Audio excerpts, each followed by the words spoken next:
Today on Crafty House, we're going to be working on the continuous wildflower pattern.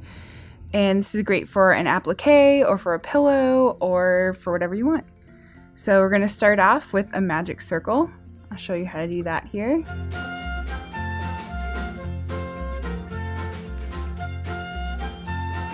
And we're going to be doing 3 chains, which will count as your first double crochet. And then 12 double crochets total right in the middle of this circle.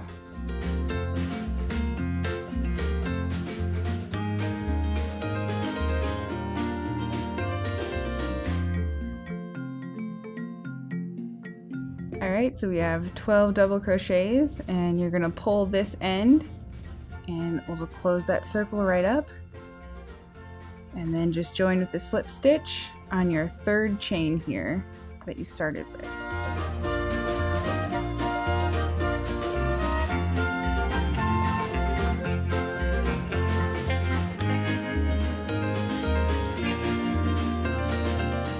So there's your circle, your 12 double crochets. So for the first round of petals, we'll be in the front loops only. So here would be a normal crochet stitch, and then front loops, you're just going in this first half here. So we'll chain 2, and then for each petal, it's 2 double crochet, chain 2, and slip stitch in each one of the stitches. So I'll start with 2 double crochet in the front loop only.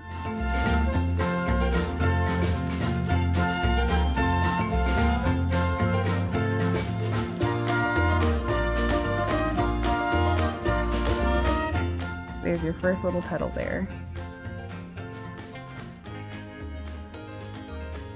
And then slip stitch to your next front loop only stitch. And start over. So 2 double crochet.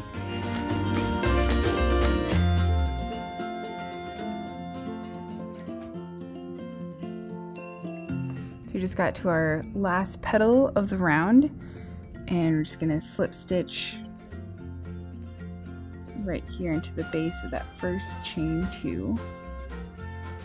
So here's what makes this a never-ending pattern, is that instead of starting a whole new round, we're actually in the same row, and we'll now be going through the back loops of the same row. So we're going to slip stitch our way to this first stitch right here in the back loop only.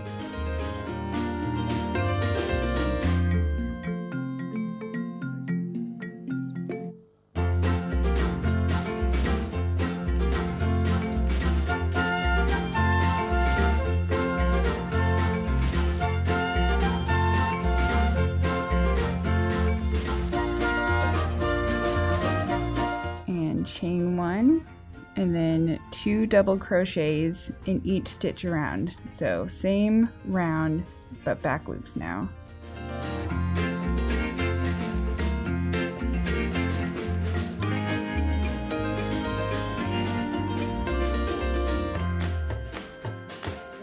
And now we're going to join just to that first double crochet that we did with the slip stitch. There you go. There's your first going around. So you have your petals out here in the front loops, and then you have your supporting row that'll set us up for another round of petals back here. To show you how to do that one more time, we'll do a couple more rounds here. So we're going to chain 2 and making our first petal in the front loops only. Slip stitch. Oops.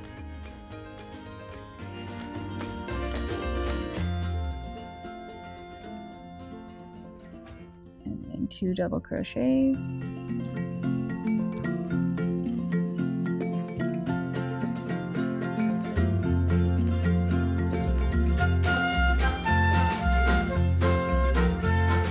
Alright, we're back to the beginning here, and we'll just slip stitch into that first chain 2 base.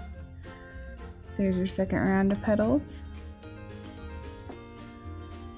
And we'll go right into another setup row here in the back loops. And just slip stitch into this first one. And your setup. So for this round, it'll be 2 double crochets and then 1 double crochet. So 2 in the first back loop.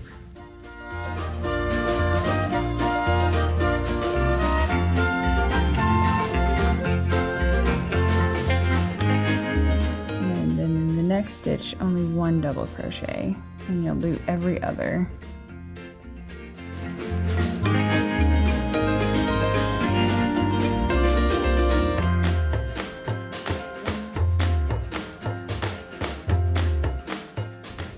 Almost back at the beginning here. Just 1 last double crochet and slip stitch right in the top of the first double crochet to end the round.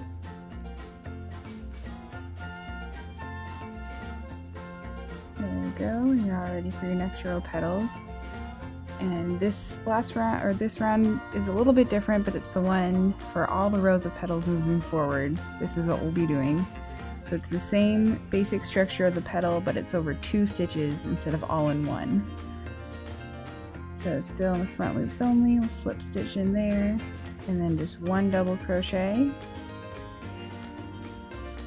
That's half the petal. And then another double crochet in the next stitch, ending with a slip stitch. So I'll just do that all the way around. Slip stitch, double crochet in 1 stitch, and then double crochet in the next stitch, ending with the slip stitch. These petals are a little bit bigger, and that's what we'll be doing moving forward.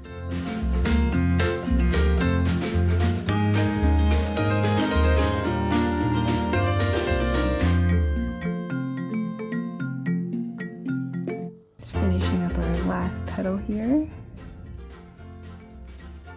and just close it out by slip stitching into that base stitch that we started with. You can see this flower starting to form,